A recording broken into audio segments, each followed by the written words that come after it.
नमस्कार, मैं बालिश Gupta HD news से अपने कैमरा पर्सन मनोज चौधरी के साथ इस वक्त हम लोग राजकीय दून मेडिकल कॉलेज चिकित्सालय में हैं और हमारे साथ जो हैं चिकित्सालय के मुख्य चिकित्सा अधीक्षक डॉक्टर रिजवी जी जुड़ गए हैं। उनसे हम जानने की कोशिश करेंगे कि जो दून मेडिकल कॉलेज खुला है इसमें क्या क्या सुविधाएँ हैं मरीजों को, आने वाले मरीजों के लिए, और भविष्य में और कौन कौन सी सुविधाएँ अस्पताल देने जा रहा है।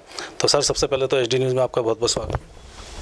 धन्यवाद sir, Doon medical college plus चिकित्सालय जो खुला है इसमें कौन कौन सी सुविधाएं दी जा रही हैं सर? देखिए, दून चिकित्सालय जो है वो आज से काफ़ी साल, लगभग 100 साल पुराना हो चुका है। इसी को 2016 में कन्वर्ट करके मेडिकल कॉलेज में सरकार ने कन्वर्ट किया था। उसका एम एक ही था कि लोगों को हेल्थ के साथ साथ मेडिकल एजुकेशन भी हमारे छात्रों को दी जाए, क्योंकि मेडिकल एजुकेशन एक वो क्षेत्र है जो कि मरीज से रिलेटेड होता है, मरीज से संबंधित होता है। जैसे कि अगर आप इंजीनियरिंग की पढ़ाई करते हैं तो कितने अच्छे उपकरण हैं, उससे आपका इंजीनियरिंग कॉलेज सुधरता है। लेकिन मेडिसिन एक ऐसी ब्रांच है जहाँ पर जो मरीज़ हैं वही हमारे उपकरण भी हैं और वही हमारा स्रोत है नॉलेज का भी। तो दोनों को कंबाइन करके मेडिकल कॉलेजेस बनते हैं और यही सोच करके सरकार ने अलग अलग डिस्ट्रिक्ट हॉस्पिटल्स को अपग्रेड करके मेडिकल कॉलेज बनाया। और इसी श्रृंखला में, उसी श्रेणी में दून मेडिकल कॉलेज भी उभर के आया। 2016 में ये स्थापित हुआ और लगभग इसको अब 7-8 साल होने को आ रहे हैं। तो काफ़ी नए नए आयाम के साथ ये आगे बढ़ा है और बहुत सी नई नई सुविधाएं, बहुत से नए नए क्षेत्र इसमें डेवलप हुए हैं। मुझे स्वयं यहाँ पर आए हुए केवल 2 साल हुए हैं और 2 साल में ही मैंने काफ़ी ज़्यादा यहाँ पर बदलाव देखा। हमारा जो मुख्य उद्देश्य रहता है वो 2 तरफ का रहता है। पहली बात तो हमें ज़्यादा से ज़्यादा मरीजों का इलाज ही नहीं करना होता है, बल्कि क्वालिटी ऑफ केयर जो होती है कि जो इलाज उनको मिल रहा है उसका स्तर क्या है, वो भी देखना होता है। क्योंकि कहीं ना कहीं लोगों में ये धारणा है कि जो इलाज वो प्राइवेट में कराते हैं वो ज़्यादा हायर क्वालिटी का होता है या उसका स्तर ज़्यादा होता है। तो इस बात की कलई तो कोविड काल में ही खुल गई, क्योंकि जिस समय कोविड पीक के ऊपर था तो लगभग सारे ही प्राइवेट अस्पताल जो थे वो पीछे हट गए, बहुत से तो बंद हो गए और केवल सरकारी महकमे और सरकारी अस्पताल ही आगे बढ़े। और मुझे खुशी है कहने में कि दून अस्पताल उन सब सरकारी अस्पतालों में अग्रिम पंक्ति में था और इसको सेंटर फॉर एक्सीलेंस डिक्लेयर किया सरकार ने। और ये एक अकेला ऐसा अस्पताल था जहाँ पर ऑक्सीजन की कोई कमी नहीं हुई, और ना ही ऑक्सीजन की कमी हुई, ना ही कोविड से रिलेटेड कोई दवाई की कमी हुई। रेमडेसिविर जो कि उस समय सोने के भाव मिल रही थी, यहाँ पर लोगों को फ्री उपलब्ध कराई गई और हमारे पास इतनी ज़्यादा रेमडेसिविर थी कि हमें और अस्पतालों को भी देनी पड़ी। तो कहीं ना कहीं हम लोगों की प्लानिंग, हमारी सरकार की प्लानिंग इसमें बहुत इफ़ेक्टिव रही। इस बात को पब्लिक ने भी सराहा।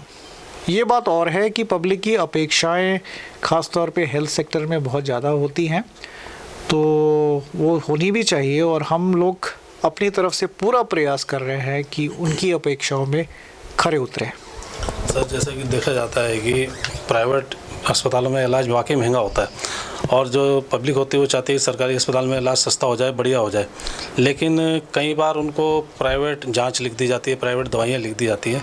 इस पर क्या कहना आपका? असल में इलाज की जो पद्धति है वो हर जगह की अलग अलग है और उस पद्धति के साथ साथ कॉस्ट फैक्टर भी बढ़ जाता है। जैसे कि आज की डेट में अगर आप देखें तो 4-5 तरह की पद्धतियां हैं। जैसे हमारी पुरानी आयुर्वेदिक पद्धति है वो भी आ रही है, यूनानी मेडिसिन भी है, होम्योपैथिक भी है और एलोपैथिक पद्धति भी है जो कि मूल रूप से वेस्टर्न लिटरेचर से प्रभावित है, वेस्टर्न जो मेडिकल प्रणालियाँ हैं। तो वेस्ट में यानी पश्चिम क्षेत्र में जो पद्धतियाँ फॉलो होती हैं, आम तौर पे हमारे डॉक्टर्स उन्हीं को फॉलो करते हैं, क्योंकि वो पद्धति जो है वो एविडेंस बेस्ड पद्धति है, यानी कि उसको हमको प्रूव करना पड़ता है। जब तक कि हम एविडेंस शो नहीं करेंगे उस कोई भी दवाई को हम फॉलो नहीं कर सकते। उसका एक पूरा प्रक्रिया होती है उस दवाई को लाने की, ड्रग्स कंट्रोलर उसको अप्रूव करता है।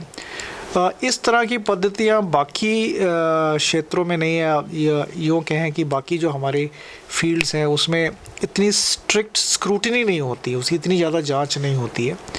तो वेस्टर्न प्रणाली जो है वो कुछ हद तक महंगी पड़ती है, और जो डॉक्टर्स आज के दौर में पढ़ के आते हैं उनको लगता है कि जो चीज़ पश्चिमी देशों से आई है वो ज़्यादा अच्छी है, ज़्यादा बड़ी है, तो उसके प्रभाव में कई बार वो बहुत सी ऐसी जांचें लिख देते हैं, बहुत सी ऐसी दवाइयाँ लिख देते हैं जिनका वास्तव में रिक्वायरमेंट नहीं है या जिसका रियलिटी से कोई लेना देना नहीं है। तो हमारी ये कोशिश रहती है कि पब्लिक को भी जागरूक करें और डॉक्टर्स को भी साथ में जागरूक करें कि इलाज ऐसा मिले जो कि पब्लिक की पॉकेट में हो, उनकी मीन्स में हो, और सरकार जिसके भी जिसे कहते हैं साधन सीमित होते हैं, तो सरकार के भी साधनों के अंदर हो। क्योंकि यदि हम हर एक मरीज़ का MRI या CT या PET स्कैन कराने लग जाएंगे तो मेरे ख्याल से हम सही रूप से पब्लिक के पैसे का उपयोग नहीं कर पाएंगे।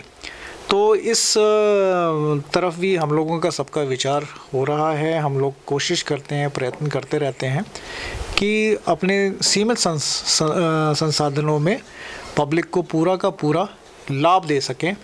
और मैं ये कहना चाहूँगा आपके माध्यम से कि जो दवाइयाँ या जिस तरह का इलाज हम अपने अस्पताल में दे पाते हैं वो किसी भी रूप से किसी भी प्राइवेट अस्पताल से निम्न दर्जे का नहीं है।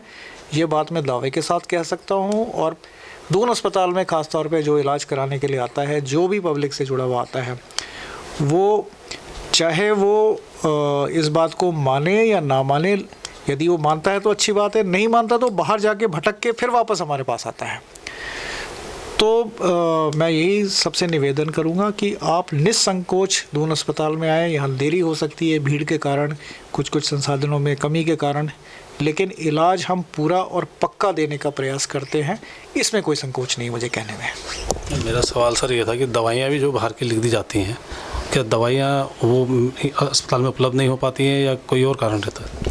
देखिए, अस्पताल में सीमित दवाइयाँ आती हैं और जो दवाइयाँ मंगाई जाती हैं वो जेनेरिक दवाइयाँ होती हैं। जेनेरिक का मतलब होता है केमिकल सॉल्ट बेस्ड दवाइयाँ होती हैं।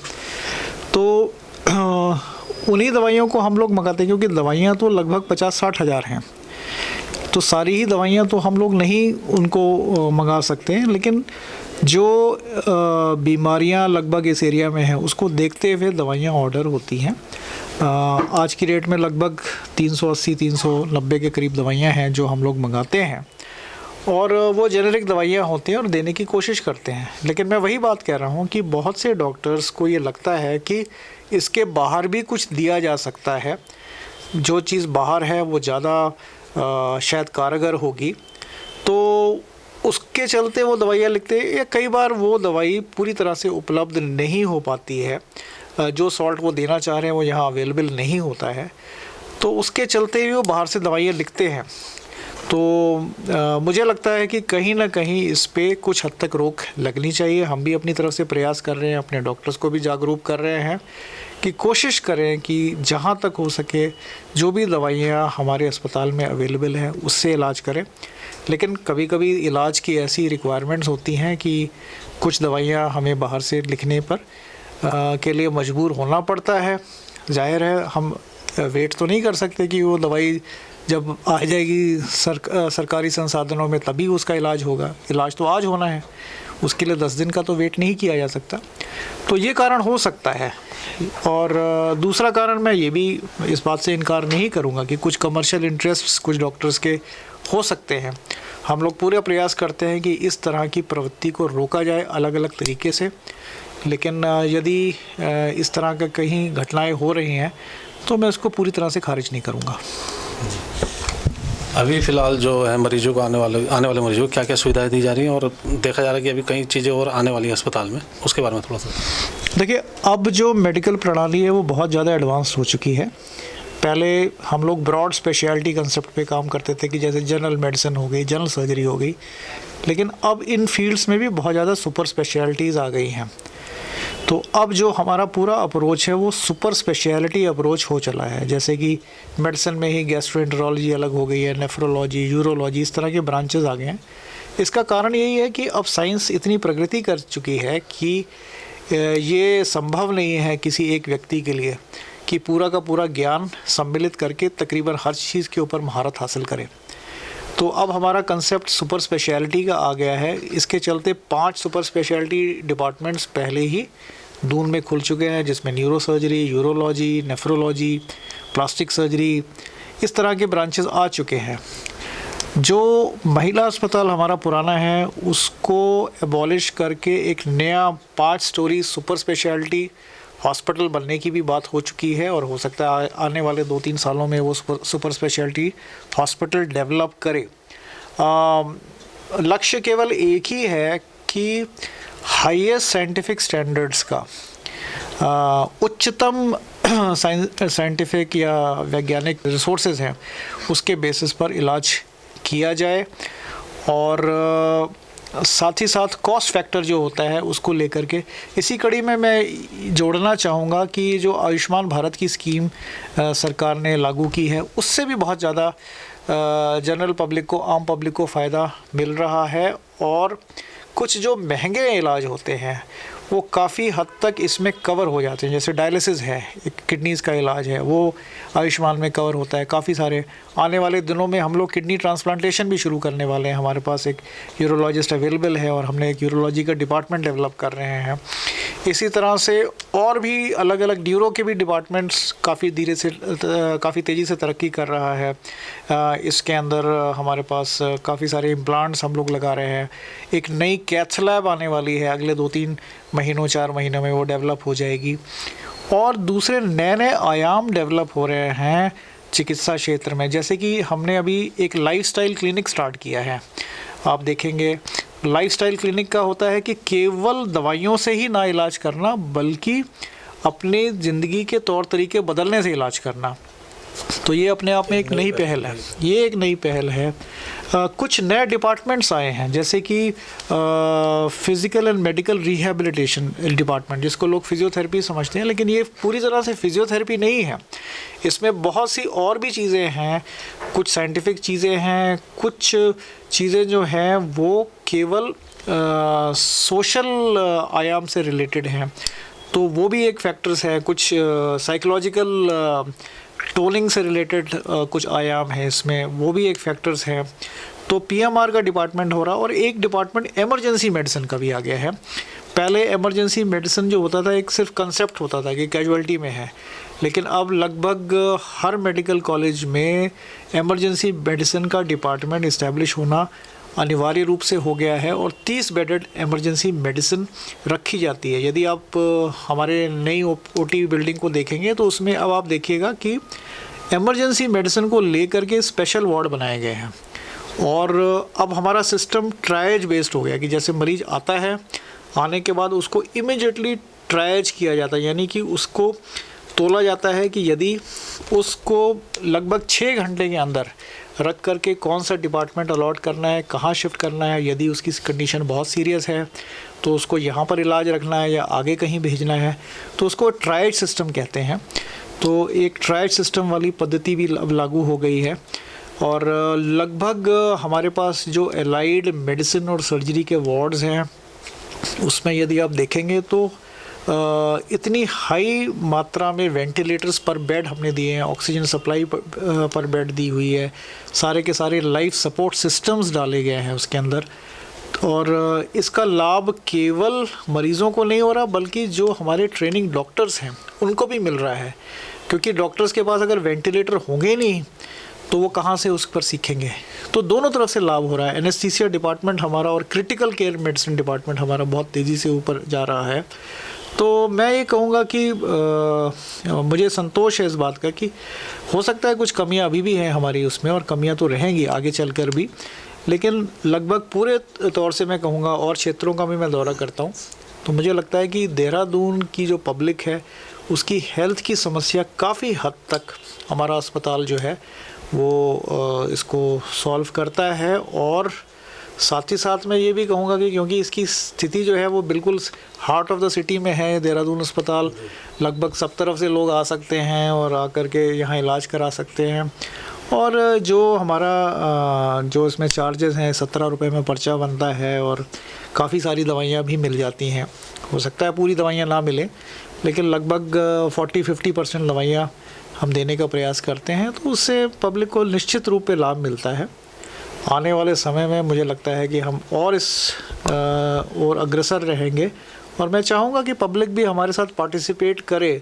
हम लोग अलग अलग NGO से बात कर रहे हैं, उनके साथ एक पब्लिक का इंटरफेस भी डेवलप करेंगे, जिससे हम उन लोगों के सुझाव लें और जिस रूप से भी चाहें, जिस रूप में भी सही हो, उसमें अपने अस्पताल को डेवलप कर सकें। ये हमारा आने वाले दिनों में संकल्प है। तो ये भी आपने डॉक्टर रिजवी को सुना, जिनका कहना है कि अस्पताल में जो है कई तरह की सुविधाएं दी जा रही है और आने वाले दिनों में जो मरीजों को केवल दवाइयों के सहारे बल्कि उनको लाइफस्टाइल भी चेंज कराया जाएगा, उनको बताया जाएगा किस तरह से अपनी बीमारी को लाइफस्टाइल चेंज करके भी ठीक कर सकते हैं। और कई तमाम चीज़ें उन्होंने बताई और भी नई तरह की मशीनें आ गई हैं जाँच की वगैरह की। तो डॉक्टर साहब, HD न्यूज़ को समय देने के लिए बहुत बहुत धन्यवाद। नमस्कार।